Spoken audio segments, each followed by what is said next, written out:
అతను అనాథ, తల్లిదండ్రులు లేరు. అతను చిన్నప్పటి నుండి అదే గ్రామంలో నివసిస్తున్నాడు. ఆ గ్రామస్తులు ఏమీ తిండి పెడితే అది తిని పెరిగాడు. రాజు తల్లిదండ్రులు ఎక్కడికి వెళ్లారో ఎవరికీ తెలియదు. అతను ఎక్కడ నుండి వచ్చాడో కూడా ఎవరికీ తెలియదు. రాజు చాలా దయగల స్వభావం కలవాడు. అతనికి ఏమి దొరికినా అతను దానిని 4 భాగాలుగా చేసేవాడు. ఒక భాగాన్ని ఎలుకకు, మరొక భాగాన్ని పిల్లికి, 3వ భాగాన్ని చిలకకు ఇచ్చేవాడు. మిగిలిన ఒక భాగాన్ని తను తినేవాడు. ఈ విధంగా రాజు పెద్దవాడు అయ్యాడు.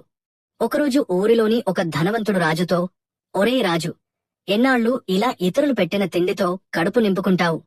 ఇప్పుడు నువ్వు యుక్త వయస్సుకి వచ్చావు. ఏదైనా పని ఎందుకు చేయకూడదు? అన్నాడు. అప్పుడు రాజు, నేను ఏమి పని చేయాలి అయ్యగారు? నాకేమీ పని రాదు అన్నాడు. ధనవంతుడు, పని ఎవరికి రాదు నాయనా, నేర్చుకోవాలి అంతే. నువ్వు కూడా పని నేర్చుకోవాలి. రోజంతా నువ్వు ఎలుక, పిల్లి మరియు చిలక మధ్య కూర్చుంటావు అన్నాడు. అప్పుడు రాజు బాధపడుతూ, నాకు తల్లిదండ్రులు లేరు, తోబుట్టువులు లేరు మరియు బంధువులు కూడా ఎవరూ లేరు. నాకు ఎవరు నేర్పిస్తారు? అన్నాడు. అప్పుడు ధనవంతుడు రాజుతో నచ్చజెప్పుతూ, చూడు రాజు, అందరి దయతో నువ్వు బతికిపోయావు, మరియు ఈ జంతువులు కూడా అందరి దయతోనే బతుకుతున్నాయి. లేకపోతే ఈ ఎలుక కాలుకు లోతైన గాయం తగిలింది, చనిపోయేదేమో అనుకున్నాం. కాని ఇప్పుడు ఇది పూర్తిగా ఆరోగ్యంగా ఉంది. ఈ చిలక రెక్కలను ఎవరో కోసేశారు, కాని ఇప్పుడు ఇది పూర్తిగా బాగుంది. ఈ పిల్లి అమ్మలాగా ఎప్పుడు నీ తలపై చేయి వేస్తుంది. నీకు దీనికి మధ్య ఏమి సంబంధం ఉందో తెలియదు అన్నాడు. అప్పుడు రాజు, అవును అయ్యగారు, ఇదంతా నిజమే అన్నాడు. ఇక్కడి నుంచి ఇప్పుడు రాజు తన ఆలోచనలో ఉన్నాడు. కాని ఇప్పుడు నేను ఈ జంతువుల కోసం కూడా ఏదైనా పని చేయాలి అనుకున్నాడు. అతని శరీరం చాలా బలహీనంగా ఉంది. అతను కష్టపడి పని చేయలేకపోయేవాడు, మరియు చదువుకోకపోవడం వల్ల అతనికి వేరే పని కూడా ఏమీ రాదు. అతను ఊరిలోని ప్రజల చిన్న చిన్న పనులు చేసేవాడు. కాని అతను చేసిన పనికి బదులుగా ఎవరూ అతనికి డబ్బులు ఇచ్చేవాళ్లు కాదు. ప్రజలు వారి ఇంట్లో మిగిలిపోయిన ఆహారాన్ని అతనికి ఇచ్చేవాళ్లు. ఒకరోజు రాజు తన 3 స్నేహితులతో మాట్లాడుతున్నాడు. అతను, స్నేహితులారా, నాకు నా జీవితంలో దేని గురించి కోరిక లేదు. కాని ఇప్పుడు గ్రామస్తుల మిగిలిన ఆహారం కూడా మనకు దక్కేలా లేదు. బహుశా ఈ గ్రామంలో మనకు ఇంతకాలం తినడం, తాగడం రాసిపెట్టి ఉంది. నేను వేరే గ్రామానికి వెళ్లి పని వెతుక్కోవాలని అనుకుంటున్నాను. కాని నేను మీ అందరినీ నాతో తీసుకెళ్లలేను. అందుకే నేను మీ అందరికీ ఇక్కడే నివాసం ఏర్పాటు చేస్తాను అన్నాడు. రాజు ఎలుకను ఎత్తుకుని ధనవంతుడి గోడౌన్కు తీసుకువెళ్లి అక్కడ వదిలేశాడు. అక్కడ ధాన్యంతో నిండిన బస్తాలు ఉన్నాయి. ఎలుక తన జీవితాంతం ఆ గోడౌన్లో ఉండి జీవించగలదు. దానికి ఎప్పుడూ ఆహారానికి లోటు ఉండదు. ఎలుక చాలా సంతోషించింది. అకస్మాత్తుగా ఎలుక మనిషి గొంతుతో, మిత్రమా, నువ్వు నా కడుపు నింపే ఏర్పాటు చేశావు. నీ గురించి నువ్వు శ్రద్ధగా ఉండు అన్నది. రాజు ఆశ్చర్యపోయాడు. అరే, నువ్వు మనుషుల్లాగా మాట్లాడగలవా అని అన్నాడు. ఎలుక, అవును మిత్రమా, నేను నీ మాటలన్నీ వినగలను, మాట్లాడగలను. ఒక విషయం జాగ్రత్తగా విను. నీకు ఎప్పుడు నా అవసరం వచ్చినా కళ్ళు మూసుకుని మనస్ఫూర్తిగా నన్ను పిలువు. నేను నీ ముందు ప్రత్యక్షమవుతాను అన్నది. రాజు కళ్లలో నీళ్లు వచ్చాయి. సరే మిత్రమా, నువ్వు జాగ్రత్తగా ఉండు, నేను వెళ్తాను అన్నాడు. రాజు పిల్లిని ఎత్తుకుని ఊరిలోని అతిపెద్ద స్వీట్ షాప్ వెనుక ఉన్న చిన్న అడవిలోకి తీసుకువెళ్లాడు. అతను పిల్లితో, మిత్రమా, ఇప్పుడు నువ్వు ప్రతిరోజు రాత్రి సమయంలో ఈ స్వీట్ షాప్ ఇంటికి వెళ్ళు. పాలు, పెరుగు ఏమి దొరికితే అది తిని తిరిగి వచ్చేయి. కాని నా మాట ఒకటి గుర్తుంచుకో, పగటపుట మాత్రం దాని ఇంటికి ఎప్పుడూ వెళ్లవద్దు. రాత్రిపూట జాగ్రత్తగా వెళ్ళు అన్నాడు. అప్పుడు పిల్లి కూడా మనిషి గొంతుతో, నీకు చాలా చాలా ధన్యవాదాలు మిత్రమా.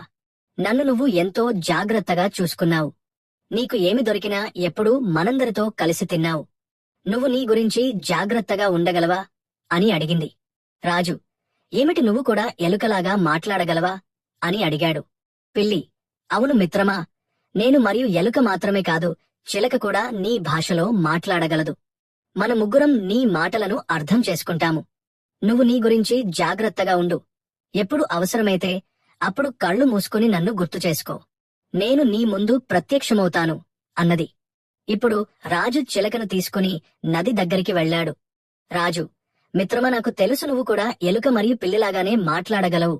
నా ప్రతి మాటను అర్థం చేసుకోగలవు. అందుకే నువ్వు కూడా జాగ్రత్తగా ఉండు. వేటగాళ్ల నుండి తప్పించుకుని ఉండు అన్నాడు. చెలక, ధన్యవాదాలు మిత్రమా. నువ్వు ఇన్ని సంవత్సరాలు మమ్మల్ని రక్షించావు, మమ్మల్ని చూసుకున్నావు. కాని నువ్వు మాత్రం నీ గురించి జాగ్రత్తగా ఉండు. మరి ఎప్పుడు అవసరమైతే నీ కళ్ళు మూసుకుని మనస్ఫూర్తిగా మమ్మల్ని గుర్తు చేసుకో. మేము నీ ముందు ప్రత్యక్షమవుతాము అన్నది.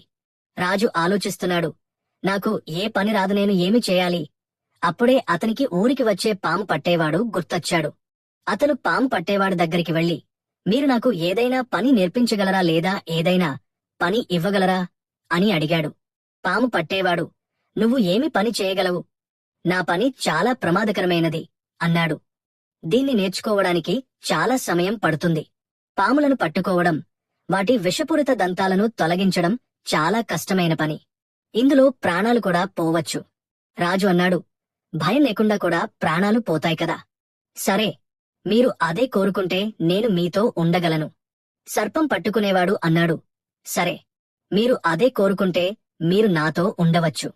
కొంతకాలం రాజు సర్పం పట్టుకునేవాడితో ఉంటూ పని నేర్చుకోవడానికి ప్రయత్నిస్తూ ఉన్నాడు. కాని తన దయగల స్వభావం వల్ల అడవి నుండి పాములను పట్టుకుని రావడం, వాటి దంతాలు తీసి వాటిని బంధించడం అతనికి అస్సలు నచ్చలేదు. ఒకరోజు రాజు ఒంటరిగా పాములను పట్టుకోవడానికి అడవికి వెళ్లాడు. అతను ఒక పామును పట్టుకున్నాడు కూడా. కాని వెంటనే అతనికి జాలి వేసింది. ఆ పామును తిరిగి అడవిలో వదలడానికి సిద్ధమయ్యాడు. అప్పుడు పాము మాట్లాడింది, నన్ను ఈ అడవిలో వదలొద్దు. నేను చాలా ముసలిదాన్ని అయ్యాను. నువ్వు నన్ను ఇక్కడ వదిలి వెళ్తే ఈ అడవిలోని జంతువులు నన్ను తినేస్తాయి, ఎందుకంటే నేను ఇప్పుడు పరిగెత్తలేను కూడా అని అంది. అప్పుడు రాజు ఆశ్చర్యపోతూ, ఏమిటి, నువ్వు కూడా మనుషులలాగే మాట్లాడగలవా అన్నాడు. అప్పుడు పాము అంది, అవును, నేను నీలాగే మాట్లాడగలను. కాని నేను నీకు ఒక విన్నపం చేస్తున్నాను. నువ్వు నన్ను ఎక్కడైనా సురక్షితంగా ఉండే చోటికి తీసుకువెళ్ళు అని పాము చెప్పింది.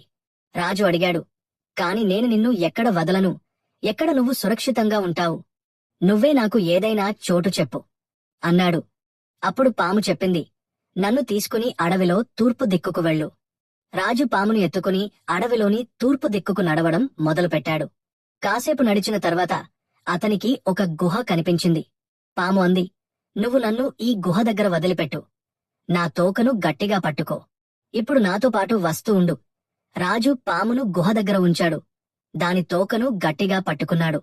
పాము తోక సహాయంతో అతను ఆ గుహలోకి జారుకుంటూ వెళ్లిపోయాడు. కొంతసేపటి తర్వాత అతను ఒక అద్భుతమైన ప్రపంచంలోకి చేరుకున్నాడు. అక్కడ చాలా అందమైన పువ్వులు, చెట్లు, జలపాతాలు, నది అన్నీ చాలా అందంగా ఉన్నాయి. అక్కడే దగ్గరలో ఒక చాలా పెద్ద అందమైన భవనం కూడా ఉంది. పాము తన కుబుసం వదిలేసింది. ఒక అందమైన యువకుడిగా రాజు ముందు నిలబడ్డాడు. రాజు కంగారు పడ్డాడు. నువ్వు ఎవరు? నువ్వు నీ రూపాన్ని ఎలా మార్చుకున్నావు? యువకుడు నవ్వుతూ చెప్పాడు, నేను ఒక ఇచ్ఛాధారి సర్పం, ఈ సర్ప నగరానికి మంత్రిని కూడా. నువ్వు నాతో పాటు ఈ భవనం లోపలికి రా. రాజు ఆ యువకుడితో పాటు భవనం లోపలికి వెళ్లాడు. అక్కడ సర్పరాజు, కొలువు తీరి ఉన్నారు. వారు చాలా ఆడంబరంగా, దయతో కనిపించే రాజు. మంత్రి రాజుకు నమస్కరించాడు. మహారాజుకు జైహో. మహారాజా, ఈరోజు నేను చాలా ప్రమాదంలో చిక్కుకున్నాను. అదృష్టం కొద్దీ ఈ యువకుడు సరైన సమయంలో తన మనసులోని మాట విన్నాడు, నన్ను విడిపించాడు. లేకపోతే నేను ఏదో సర్పం పట్టుకునేవాడి పెట్టెలో శోభించేవాడిని. సర్పరాజు రాజువైపు చూసి అన్నారు, యువకుడా, నీకు చాలా చాలా ధన్యవాదాలు. ఈరోజు మా మంత్రిని రక్షించి నువ్వు మా మనసు గెలుచుకున్నావు. రాజు చేతులు జోడించి అన్నాడు, మహారాజా, నేను నా మనసులోని మాటను విన్నాను, అంతే. సర్పరాజు అన్నారు, నీ ఈ సహాయానికి ప్రతిగా కొంతకాలం మాకు ఆతిథ్యమిచ్చే అవకాశం కల్పించు. మా ఈ సర్పలోకంలో ఉండు. రాజు అన్నాడు, మీ ఆజ్ఞ ప్రకారమే మహారాజా. రాజు కొంతకాలం సర్పలోకంలో ఉన్నాడు. సర్పరాజు రాజు యొక్క సంభాషణ మరియు అతని స్వభావానికి చాలా ప్రభావితమయ్యారు. అతను తన మనస్సులో తన ఏకైక కుమార్తెను అతనికి ఇచ్చి వివాహం చేయాలని ఆలోచించడం ప్రారంభించాడు. అతను ఈ విషయం గురించి తన మంత్రులతో చర్చించాడు. అందరూ అంగీకరించిన తరువాత అతను రాజుతో మాట్లాడాడు. రాజు కూడా ఈ సంబంధానికి సిద్ధమయ్యాడు. సర్పరాజు కుమార్తె పేరు కనకమణి. ఆమె చాలా అందంగా ఉండేది. ఆమె జుట్టు బంగారు రంగులో పొడవుగా ఉండేది. ఒక్కసారి ఆమెను చూసినవారు జీవితాంతం ఆమె రూపాన్ని మరియు జుట్టును మరచిపోలేరు. వివాహం తరువాత వారిద్దరూ సర్పలోకంలో సంతోషంగా జీవించసాగారు. రాజు మరియు కనకమణి ఒకరినొకరు చాలా ప్రేమించుకున్నారు. కొంతకాలం తరువాత ఒకరోజు రాజు కనకమణితో అన్నాడు, కనకమణి, ఇప్పుడు మనం ఇక్కడ నుండి వెళ్ళాలి. మనమిద్దరం కలిసి ఉండటానికి కొత్త ఇల్లు కూడా నిర్మించుకోవాలి. కనకమణి అంది, సరే, కాని ముందుగా మీరు నాన్నగారి అనుమతి తీసుకోవాలి. వారు మిమ్మల్ని వెళ్ళమని అనుమతించినప్పుడు ఏదైనా కోరుకోమని అడిగితే మీరు మొదట వారు మీరు కోరిన వస్తువును ఇస్తానని వాగ్దానం చేయమని అడగండి. మీరు వారి మెడలో ఉన్న ముత్యాల దండను అడగండి. రాజు అడిగాడు, కాని ఎందుకు? కనకమణి అంది, ఆ దండ మాయాజాలం కలిగినది. దానితో మనకు ఒక అందమైన ఇల్లు నిర్మించుకోవచ్చు. రాజు సర్పరాజు వద్దకు వెళ్లాడు మరియు కనకమణిని తీసుకుని అక్కడి నుండి వెళ్లడానికి అనుమతి అడిగాడు. సర్పరాజు అన్నారు, నీకు అదే సముచితంగా అనిపిస్తే నేను నిన్ను ఆపను. నా జీవితంలో అత్యంత విలువైనది నా కుమార్తె కనకమణిని నీకు ఇచ్చాను. అయినప్పటికీ నేను నువ్వు వెళ్లే ముందు నా నుండి కొంత బహుమతిగా తీసుకోమని కోరుకుంటున్నాను. రాజు అన్నాడు, సరే మహారాజే, మీరు కోరుకుంటే నేను తప్పకుండా అడుగుతాను. కాని మీరు నాకు ఒక వాగ్దానం చేయాలి. నేను మిమ్మల్ని ఏమి అడిగినా ఆ వస్తువును నాకు తప్పకుండా ఇవ్వాలి. సర్పరాజు అన్నారు, నేను నీకు వాగ్దానం చేస్తున్నాను. చెప్పు, నీకు ఏమి కావాలి? రాజు అన్నాడు, మహారాజా, మీ మెడలోని ముత్యాల దండ నాకు చాలా నచ్చింది. మీరు నాకు బహుమతిగా అది ఇవ్వగలరా? సర్పరాజు నవ్వుతూ తన మెడలోని ముత్యాల దండను తీసి రాజుకు ఇచ్చాడు. రాజు మరియు కనకమణి నాన్నగారికి వీడ్కోలు చెప్పి సర్పలోకం నుండి బయటకు వచ్చారు. వారు భూమికి చేరుకున్నప్పుడు కనకమణి అడిగింది, ఇప్పుడు మనం ఎక్కడికి వెళ్తాము? మీ దగ్గర ఇల్లు కూడా లేదు కదా? రాజు అన్నాడు, చింతించకు, నేను చాలా కష్టపడి పనిచేసి మనకు ఒక చాలా అందమైన ఇల్లు నిర్మిస్తాను. కనకమణి నవ్వింది, మీరు ఏమీ చేయనవసరం లేదు. మీరు నాకు నాన్నగారు ఇచ్చిన ఆ ముత్యాల దండను ఇవ్వండి. రాజు దండను కనకమణికి ఇచ్చాడు. కనకమణి ఆ దండపై నీళ్లు చల్లి చేతులు జోడించింది. ఓ అమూల్యమైన దండ, మీరు నాకు, నా భర్తకు ఒక చాలా అందమైన భవంతిని నిర్మించండి. అది ప్రతి సౌకర్యంతో పూర్తిగా నిండి ఉండాలి. అక్కడ దేనికి కొదవ ఉండకూడదు. కనకామణి ప్రార్థించగానే అక్కడ ఒక అందమైన రాజభవనం తయారైంది. ఆ రాజభవనంలో అన్నీ ఉన్నాయి. అందమైన గదులు, తోట, సేవకులు అన్నీ ఉన్నాయి. రాజు, కనకామణి ఆ రాజభవనంలో సంతోషంగా ఉంటున్నారు. కొన్ని రోజుల తర్వాత ఒకరోజు కనకామణి తన రాజభవనం కిటికీ దగ్గర నిలబడి తన పొడవైన బంగారు రంగు జుట్టును ఆరబెట్టుకుంటుంది. అప్పుడు ఆమె జుట్టులోని కొన్ని వెంట్రుకలు తెగి ఆ రాజభవనం పక్కన ప్రవహిస్తున్న నదిలో పడిపోయాయి. ఆ వెంట్రుకలను ఒక చేప మింగేసింది.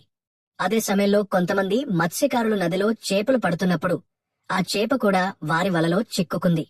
ఈరోజు పట్టిన చేపలను దగ్గరలోని రాజ్యపు రాజుకు బహుమతిగా ఇవ్వాలని మత్స్యకారులు అనుకోని వారు చేపలను తీసుకుని రాజభవనానికి చేరుకున్నారు.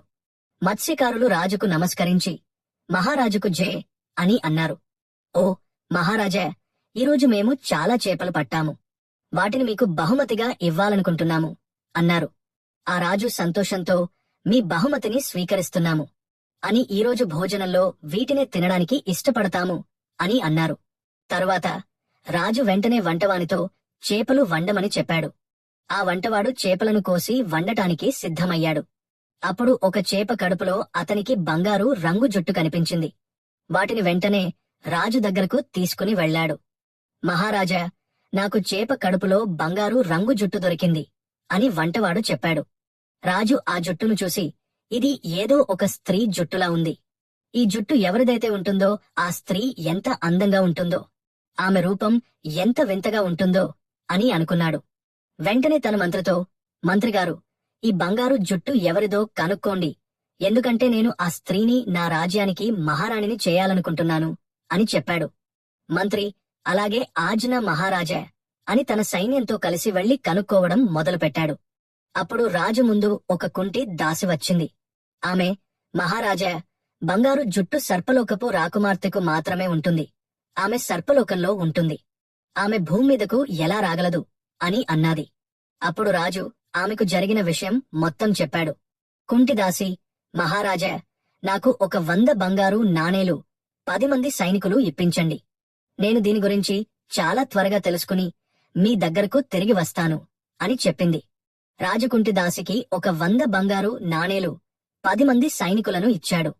కుంటిదాసి మొదట మత్స్యకారుల దగ్గరకు వెళ్లి ఆ చేపలను ఎక్కడ పట్టుకొచ్చారని అడిగింది.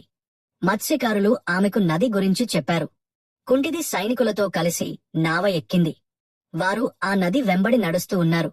2-3 రోజుల తర్వాత వారికి నది దగ్గర ఒక అందమైన గొప్ప రాజభవనం కనిపించింది. కుంటిది ఆ సైనికులతో, నేను తిరిగి వచ్చే వరకు మీరంతా ఇక్కడే నాకోసం వేచి ఉండండి. ఏమి జరిగినా ఇక్కడి నుండి వెళ్ళకండి అని చెప్పింది. కుంటిది చుట్టుపక్కల విచారించగా ఆ రాజభవనంలో ఒక అందమైన స్త్రీ ఉంటుందని, ఆమెకు బంగారు రంగు జుట్టు ఉందని తెలుసుకుంది. అప్పుడు ఆ కుంటిది అర్థం చేసుకుంది, ఈమె సర్పరాజు కూతురే అని.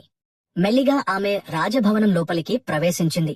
కుంటిది నవ్వుతూ, కనకమణి, ఎలా ఉన్నావు? నిన్ను చూసి చాలా కాలమైంది అని అడిగింది. కనకామణి ఆశ్చర్యపోయింది. నేను మిమ్మల్ని గుర్తుపట్టలేదు. మీరు ఎవరు అని అడిగింది. కుంటిది, నేను నీ అత్తను, నీ తండ్రి చెల్లెల్ని. చాలా సంవత్సరాల క్రితం నేను ఈ భూమి మీదకు వచ్చాను. అప్పటి నుండి ఇక్కడే ఉంటున్నాను. నువ్వు ఇక్కడ ఉన్నావని నాకు తెలియగానే నిన్ను కలవడానికి వచ్చాను అని చెప్పింది. కనకామణి ఆ స్త్రీని గుర్తుపట్టలేదు. కాని కుంటిది సర్పలోకం గురించి చాలా విషయాలు చెప్పింది. దానివల్ల కనకామణికి, ఈమె నా నిజమైన అత్త కావచ్చు. చాలా సంవత్సరాల నుండి భూమి మీద ఉంది కాబట్టి నేను గుర్తుపట్టలేకపోతున్నాను అని ఆమెకు అనిపించింది. అప్పుడే రాజు కూడా అక్కడికి వచ్చాడు. కనకామణి రాజుతో, ఈమె నా అత్తయ్య, చాలా సంవత్సరాల నుండి భూమి మీదే ఉంటున్నారు అని చెప్పింది. రాజు చేతులు జోడించి, నమస్తే అత్తయ్యగారు అని అన్నాడు. కుంటిది ఆశీర్వదిస్తూ, సుఖంగా ఉండు బిడ్డ, చాలా సుఖంగా ఉండు అని అంది. తర్వాత, నీకు అనుమతి ఉంటే నేను కొంతకాలం మీ ఇద్దరితో ఇక్కడ ఉండవచ్చా? ఎందుకంటే నేను కనకామణిని చాలా రోజుల తర్వాత కలిశాను. కాబట్టి ఆమెతో మనసారా మాట్లాడాలనుకుంటున్నాను అని అడిగింది. రాజు, అత్తయ్యగారు, మీరు మీ మేనకోడలితో ఉండటానికి నా అనుమతి అవసరం లేదు.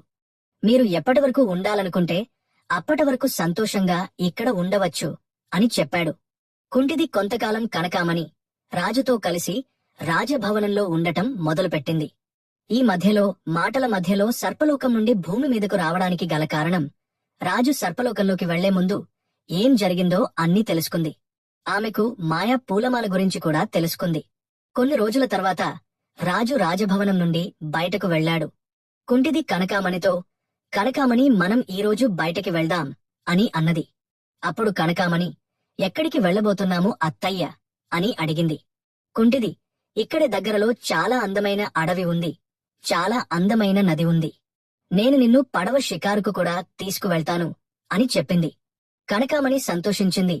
కుంటిదానితో పాటు బయలుదేరింది. కాసేపు దూరం వెళ్లిన తర్వాత కుంటిది, అరే కనకామణి, నేను కాలి చెప్పులు వేసుకోవడం మర్చిపోయాను. నువ్వు ఇక్కడే ఉండు.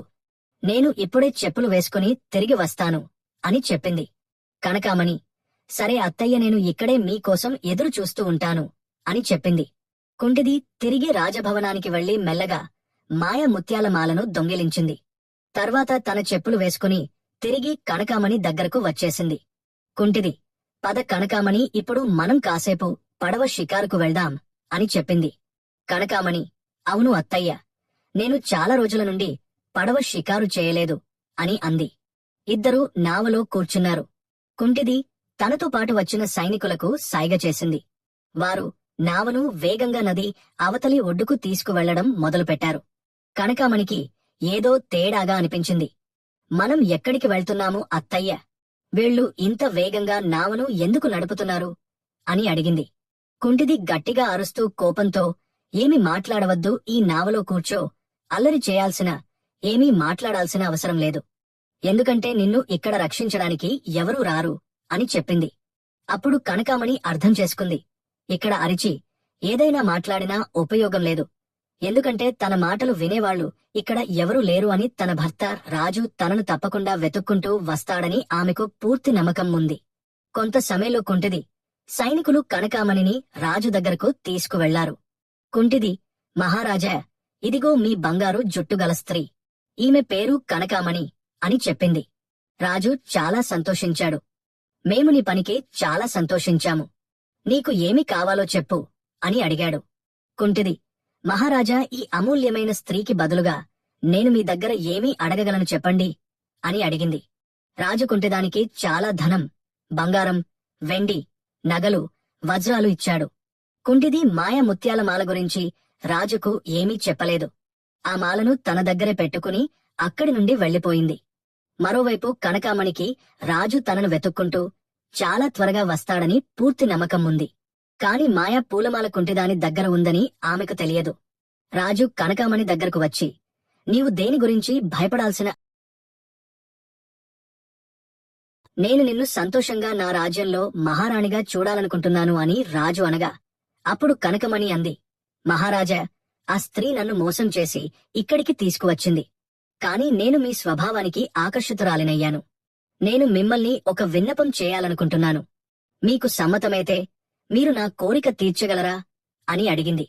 రాజు అన్నాడు, నీ కోరిక ఏమిటో చెప్పు, తప్పకుండా తీరుస్తాను.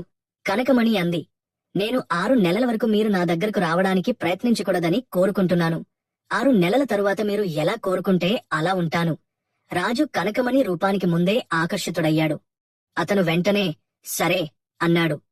నువ్వు ఎలా కోరుకుంటే అలా జరుగుతుంది. కాని నువ్వు సంతోషంగా మా రాజభవనంలో రాణిగా ఉండాలని నేను కోరుకుంటున్నాను అని అన్నాడు. కనకమణికి తన భర్త రాజు 6 నెలల్లోపే తనను వెతుక్కుంటూ వస్తాడని నమ్మకం ఉంది. మరోవైపు రాజు తన రాజభవనానికి తిరిగి వచ్చినప్పుడు కనకమణి అక్కడ కనిపించలేదు. అతను మాయా ముత్యాల దండ కోసం వెతికినప్పుడు అది కూడా అతనికి కనిపించలేదు. ఇదంతా ఆ కుంటిదాని పని అని అతను అర్థం చేసుకున్నాడు. అతను కనకమణిని వెతకడానికి చాలా ప్రయత్నించాడు. కాని ఆమె గురించి ఏమీ తెలియలేదు. 2-3 రోజుల తరువాత అతను తనతో తాను, నా కనకమణి ఎక్కడ ఉందో, ఎలా ఉందో తెలియదు. ఇదంతా నా తప్పే. నేను ఆ దుష్టురాలైన కుంటిదాని నమ్మాను. మాయ ముత్యాల దండను కూడా అక్కడే తీసుకుపోయి ఉంటుంది. అది కనకమణి దగ్గర ఉంటే ఆమె అప్పటికే తిరిగి వచ్చేసేది. నేను ఏమి చేయాలి? ఎవరి సహాయం అడగాలి అని ఏడ్చాడు. అప్పుడు అతనికి తన 3 స్నేహితులు గుర్తుకు వచ్చారు. అతను కళ్ళు మూసుకుని తన స్నేహితులు ఎలుక, పిల్లి మరియు చిలుకను మనస్ఫూర్తిగా గుర్తు చేసుకున్నాడు. ఒక క్షణంలో ఆ 3 రాజు ముందు నిలబడ్డారు. ఎలుక అంది, ఏమి జరిగింది మిత్రమా? నువ్వు చాలా బాధగా ఉన్నావు. రాజు కన్నీళ్లు తుడుచుకుంటూ తన గతాన్ని పూర్తిగా వివరించి చెప్పాడు. స్నేహితులారా, నేను చాలా కష్టాల్లో ఉన్నాను. నా భార్య కనకమణి ఎక్కడో తప్పిపోయింది మరియు నా దగ్గర ఉన్న మాయాదండ కూడా పోయింది. నేను నా భార్యను తిరిగి పొందాలనుకుంటున్నాను. మీ 3 నా కనకమణిని వెతకడానికి నాకు సహాయం చేయగలరా? పిల్లి అంది, నువ్వు అస్సలు చింతించుకు మిత్రమా. మనమందరం కలిసి కనకమణిని త్వరగా వెతికి తీసుకువస్తాము. 3 స్నేహితులు ఒకరితో ఒకరు చర్చించుకున్నారు. చిలుక ఎగరగలదు కాబట్టి అది దూరంగా వెళ్లి కనకమణి జాడను సులభంగా కనుగొనగలదని వారు నిర్ణయించుకున్నారు. చిలుక అంది, సరే మిత్రులారా, మీరందరూ ఇక్కడే నాకోసం వేచి ఉండండి. నేను కనకమణి ఆచూకీ తెలుసుకుని త్వరగా తిరిగి వస్తాను. చిలుక ఎగిరిపోయింది. అది దూరం దూరం ఎగురుతూ పోయింది. 2 రోజుల తరువాత అది తిరిగి వచ్చింది. చిలుక అంది, స్నేహితులారా, నేను కనకమణి జాడను తెలుసుకున్నాను. ఆమె దగ్గరలోని రాజ్యపు రాజు రాజభవనంలో ఉంది. కాని నేను ఆమె మెడలో ఆ ముత్యాల దండను చూడలేదు. రాజు అన్నాడు, ఆ ముత్యాల మాయదండను ఆ కుంటిది దొంగిలించి ఉంటుంది. ఎలుక మరియు పిల్లి ఒకేసారి అన్నాయి, నువ్వు చింతించుకు మిత్రమా. మేము ఆ కురూపి జాడను కనుగొని దండను తిరిగి తీసుకువస్తాము. ఎలుక మరియు పిల్లి 2 ఆ కుంటిదాని జాడను కనుగొనడానికి బయలుదేరాయి. వారు గ్రామాలు తిరుగుతూ ఉన్నారు. చివరికి వారు ఆ కుంటిదాని ఇల్లు కనుగొన్నారు. వారు కిటికీ నుండి ఇంట్లోకి తొంగి చూశారు. కుంటిది ఇంట్లోకి వచ్చి ఒక పెట్టె తెరిచి అందులో నుండి మాయా ముత్యాల దండను తీసింది. దానిని చూసి ఆమె చాలా సంతోషించింది. అప్పుడు ఎవరైనా ఈ దండను దొంగలిస్తారేమో అని ఆలోచించి దండను తన నోట్లో వేసుకుని నిద్రపోయింది. పిల్లి అంది, ఇది చాలా దుష్ట స్త్రీ. ముత్యాల దండను ఎవరూ తీసుకోలేకుండా తన నోట్లో పెట్టుకుని నిద్రపోతోంది. ఇప్పుడు మనం ఆమె నోటి నుండి దండను ఎలా బయటకు తీయాలి? ఎలుక నవ్వుతూ అంది, అది పులి అయితే మనం దానికంటే బలవంతులం. నేను చెప్పినట్లు నువ్వు చెయ్యి. ఎలుక పిల్లి చెవిలో ఏదో చెప్పింది. అప్పుడు ఎలుక నెమ్మదిగా కురూపి దగ్గరకు వెళ్లి తన తోకను కుంటిదాని ముక్కులో పెట్టింది. తోక గిలిగిలి చేయడం వల్ల కుంటిదానికి తుమ్ము వచ్చింది. తుమ్ముతో పాటు ముత్యాల దండ ఆమె నోటి నుండి కింద పడిపోయింది. దండ పడగానే పిల్లి వేగంగా ముందుకు దూకింది. దండను తన నోటిలో పెట్టుకుని అక్కడి నుండి పారిపోయింది. ఎలుక కూడా వేగంగా దాని వెనుక పరిగెత్తింది. కుంటిది కళ్ళు తెరిచింది. దండ కనిపించకపోవడంతో దొంగ నా దండను దొంగిలించారంటూ కేకలు వేయడం మొదలుపెట్టింది. కాని అప్పటికే ఎలుక మరియు పిల్లి చాలా దూరం వెళ్లిపోయాయి. ఎలుక, పిల్లి నేరుగా రాజు దగ్గరకు చేరుకున్నాయి. పిల్లి దండను రాజు చేతిలో పెట్టింది. ఎలుక అంది, మిత్రమా, ఇదిగో నీ మాయా ముత్యాల దండ. ఇప్పుడు త్వరగా నీ కనకమణిని నీ దగ్గరకు రప్పించుకో. అప్పుడు అతను మాయాదండను చేతిలోకి తీసుకుని, ఓ మాయాదండ, దయచేసి నా కనకమణి ఎక్కడ ఉన్నా సరే అక్కడి నుండి సురక్షితంగా నా దగ్గరకు తీసుకురా అని చెప్పగానే ఒక ప్రకాశవంతమైన వెలుగు వచ్చి కనకమణి రాజు ముందు ప్రత్యక్షమైంది. రాజు కనకమణి సంతోషంగా కేకలు వేస్తూ రాజును కౌగలించుకున్నారు. రాజు అన్నాడు, నన్ను క్షమించు కనకమణి, నేను ఆ దుష్టురాలైన కుంటిదాని నమ్మాను. కనకమణి అంది, అది మీ తప్పు కాదు. ఆమె చాలా తెలివైనది. కాని మీరు నన్ను కనుగొంటారని నాకు తెలుసు. రాజు తన ముగ్గురు స్నేహితులను కనకమణికి పరిచయం చేశాడు. కనకమణి వారందరికీ చాలా ధన్యవాదాలు తెలిపింది. రాజు మరియు కనకమణి భూమిపై ఉండటం ప్రమాదకరమని అనుకున్నారు. మళ్లీ ఎవరైనా వారికి హాని కలిగించడానికి ప్రయత్నించవచ్చు. రాజు అన్నాడు, పద, మనం సర్పలోకానికి తిరిగి వెళ్దాం. మనం అక్కడ సురక్షితంగా ఉంటాము. కనకమణి అవును, అదే మంచిది అంది. రాజు తన ముగ్గురు స్నేహితులతో మీరు కూడా మాతో వస్తారా అని అడిగాడు. చిలుకలేదు మిత్రమా, మేము ఇక్కడే భూమిపై సంతోషంగా ఉన్నాము. కాని నీకు ఎప్పుడు అవసరం వచ్చినా మేము వస్తామంది. రాజు మరియు కనకమణి తమ స్నేహితులను కౌగలించుకుని వీడ్కోలు తీసుకున్నారు. అప్పుడు రాజు మాయాదండతో, ఓ మాయాదండ, ఈ రాజభవనాన్ని ఇక్కడ నుండి మాయం చేయి, మనం సర్పలోకానికి వెళ్తున్నాము అని చెప్పాడు. దండశక్తితో ఆ రాజభవనం మాయమైపోయింది. రాజు, కనకమణి సర్పలోకానికి చేరుకున్నారు. సర్పరాజు తన కుమార్తెను మరియు అల్లుడిని చూసి చాలా సంతోషించాడు. వారు ఒక పెద్ద ఉత్సవాన్ని ఏర్పాటు చేశారు. రాజు, కనకమణి సర్పలోకంలో సుఖ సంతోషాలతో జీవించసాగారు. మరోవైపు కనకమణి కనిపించకుండా పోయిందని అక్కడి రాజుకు తెలిసినప్పుడు అతను రాజ్యం మొత్తం వెతికించాడు. విచారణలో కుంటిది అబద్ధం చెప్పిందని, కనకమణిని మోసం చేసి తీసుకువచ్చిందని తేలింది. రాజు చాలా కోపంగా ఉన్నాడు. అతను కుంటిదాని పట్టుకుని జైల్లో పెట్టించాడు. రాజు అన్నాడు, మోసం చేసేవారికి శిక్ష తప్పక పడుతుంది. కుంటిది చేసిన పనికి శిక్ష పడింది. ఈ కథ నుండి మనం నిజమైన స్నేహం మరియు దయ ఎల్లప్పుడూ మధురంగా ఉంటాయని తెలుసుకుంటాము. రాజు చిన్నప్పటి నుండి జంతువులకు సహాయం చేశాడు. అతను కష్టాల్లో ఉన్నప్పుడు అవే జంతువులు అతనికి సహాయం చేశాయి. నిజమైన ప్రేమ మరియు నమ్మకం ఎల్లప్పుడూ గెలుస్తాయి. రాజు మరియు కనకమణికి ఒకరిపై ఒకరికి నమ్మకం ఉంది కాబట్టి వారు మళ్లీ కలుసుకున్నారు. దయగలవారిగా ఉండండి, ఎందుకంటే దయ ఎప్పటికీ వృధా కాదు. రాజు ఒక ముసలి పామును రక్షించాడు మరియు బదులుగా అతను సర్పలోకానికి రాజు అయ్యే అవకాశం వచ్చింది. ఈ విధంగా రాజు, కనకమణి, ఎలుక, పిల్లి, చిలుక అందరూ సంతోషంగా వారి జీవితాల్లో ముందుకు సాగారు. ఈ కథ ఇక్కడితో ముగుస్తుంది. ఇలాంటి మరిన్ని ఆసక్తికరమైన కథల కోసం మా ఛానల్కు సభ్యత్వాన్ని పొందండి. ఈ కథ విన్నందుకు ధన్యవాదాలు.